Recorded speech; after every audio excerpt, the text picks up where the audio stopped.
What's up, guys? I'm in the middle of a little bathroom remodel slash expansion that I've been working on. We actually had a guy working on it, and right now you can see that we put some spacers in here to like kind of space out this mosaic, because the guy that was working on here before, he wasn't doing like the perfect job. So anyways, that's something that I'm working on, so I decided to shoot the video in here today. But the thing I wanted to talk about today is that this is something that has just been on my mind. I mean, I haven't been on YouTube, as you can tell, for the past couple months. I've been watching YouTube videos, but I haven't been on social media at all very much up until recently, maybe the past week.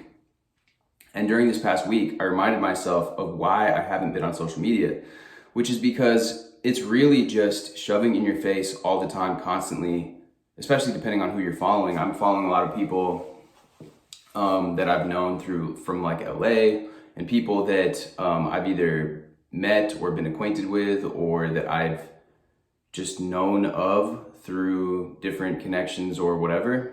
And a lot of them, they've been posting just anybody that you follow on social media. If you follow like the cool crowd, or if you follow like that influencer that's always doing the cool thing, or that athlete, or whatever the case, like, you're going to be seeing all of this cool stuff all the time, and it's just going to weigh down on you after so much of it. It's like you keep scrolling through it, and it's like everybody's highlight reel just being shown in your face all the time. And the concept that I wanted to bring up today is that everybody has problems in their life. It's just that the people that you see whose life just looks absolutely perfect on social media and on the internet, they're just better. They're just really good at catering and creating that highlight reel and basically hiding the problem. So the example that comes to mind, there's a guy that I know that I've followed for quite a while. I've actually met him before as well in LA. And from time to time, I find myself looking at his feed and being like envious of his lifestyle, whatever he's doing. He's always doing really fun stuff. Partying on yachts, doing all this crazy stuff. And it's just like, I know though, like through the course of me knowing him and being aware of him, that he also has problems in his life. Like, I'm pretty sure that both of his parents, neither of them are alive. I don't know him that well. I don't know his full detail of his family history. And I'm not going to mention his name just for like whatever. I don't think it's necessary. But that can put a strain on somebody. I mean, I know myself, my mom died when I was about 12. And even just, my mother being completely there to out of the picture in my life as I grew up was really rough. And I know a lot of kids grow up with, divorce and whatever, and people have different things that come up in their lifetime that make things hard. But the fact of not having either of your parents, I can't imagine how, in your dark moments, that must feel sometimes. And even though he's always out there, he's always out and about, always being social, always like seemingly having a smile on his face and having the best time, there's almost this like subtle, just like air of maybe unhappiness that I feel like I sense through him, or unfulfillment. And it's like, I don't know, on some level he clearly is enjoying his life, but imagine not having either of your parents to turn to for advice, or to congratulate you on your accomplishments, or even as just a really real moment, heart-to-heart conversation that you want to have with somebody. It's like you're living this lifestyle of abundance and prosperity and excess, essentially. And you're having a lot of social interactions all the time, but maybe he might feel that none of them, people want him for his clout, or they want to be around him because he's got this and that and access to this and that. And he may have this feeling that it's not really genuine, and he might not be able to, express his genuine feelings to people. And you know, like that's just something that I'm bringing up as an example. There's tons of examples of this. It's like you follow these celebrities and you know they're depressed. It turns out that they have all these issues going on behind the scenes. But I wanted to just bring this up because we get caught up looking at other people's lives, especially now on Instagram, social media, and it is just so easy to think like, where am I? Like, what am I doing? Like, I'm comparing myself. You know, like back when we grew up in villages or we grew up in a tribe, we would constantly see, oh, this person's got this more crop of corn that they're growing. Like, I should strive to do that as well. It's like we are biologically evolved to always compare ourselves and to always try to improve our circumstances. But now with the internet, it's like so saturated with all this stuff that it's like, it's so easy to really feel bad about yourself. Even if you are working on stuff, even if you are improving yourself. I mean, it's just like, there's always gonna be somebody doing more, doing better. Even somebody like Elon Musk, he probably compares himself to Bezos, or he compares himself to Warren Buffett or Bill Gates or whatever. And it's like, it's never ending. So it's just something that you know, keep in mind that everybody has problems. It may look on the surface like they have the absolute perfect life and circumstances, but it's really just not the case. And I can guarantee you, if you had to live in their shoes, I don't know, you know, that's the thing. It's like, you think about it sometimes, oh, like I wish I had that person's life or their lifestyle or whatever.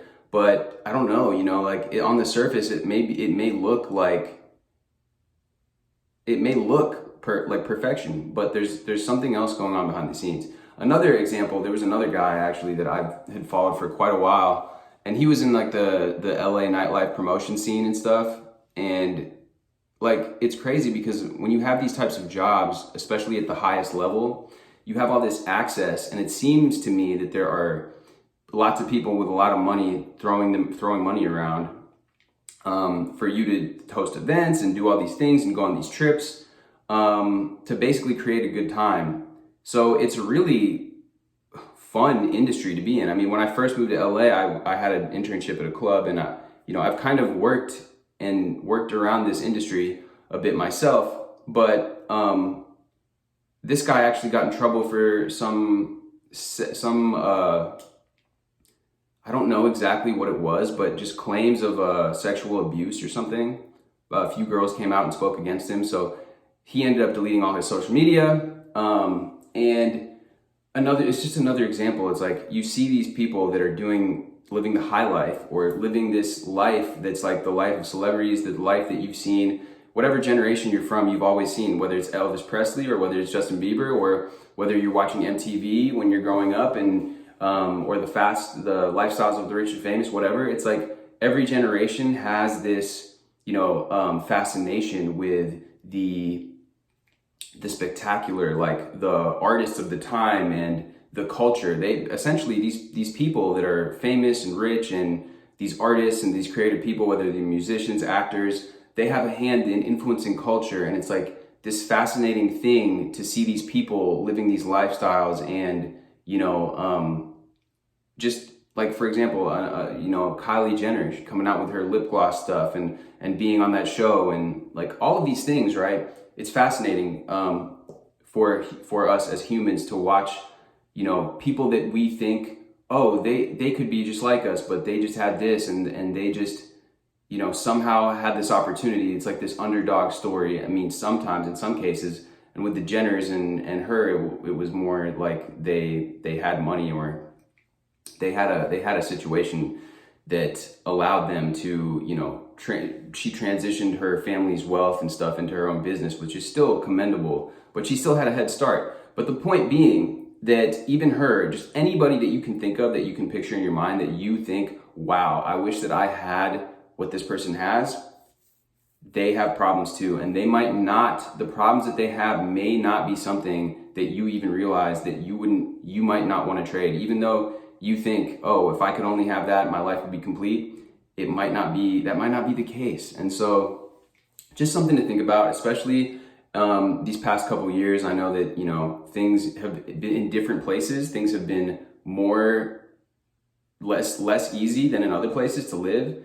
And especially with what's going on right now, like you see this crisis in Ukraine, and it's just extremely tragic. Like and the past couple years have just been rough on a lot of people. So to boil it up, or to boil it, take it to a boiling point, sum it all up, just remember that, you know, this practice of gratitude, as corny or cheesy as it may sound, is actually like, you're gonna find more things to be grateful for. And, you know, it still doesn't mean, like, if you have a goal that you want to achieve, business, you know, relationship, whatever, you still go for it. But just keep in mind that, like, you know, the people that you think, like, if as soon as you have that business or status or whatever it is that you're looking for, relationship, it's not like your life's just magically going to be like 100% complete and you're just going to be like drift off into fairyland. And I know I've talked about this before, but this is just giving you a different perspective, especially with the social media. Everybody has problems. So take it to the bank and just remember that whatever problems you're dealing with, other people are dealing with them too, even though to you, it seems like you're the one with problems and everybody else is out there just living life and like having the best time or an easy time, an easy go of it. It's not necessarily true. Anyways, guys, thanks for tuning in. Gonna be dropping more videos soon, and I will see you guys next time.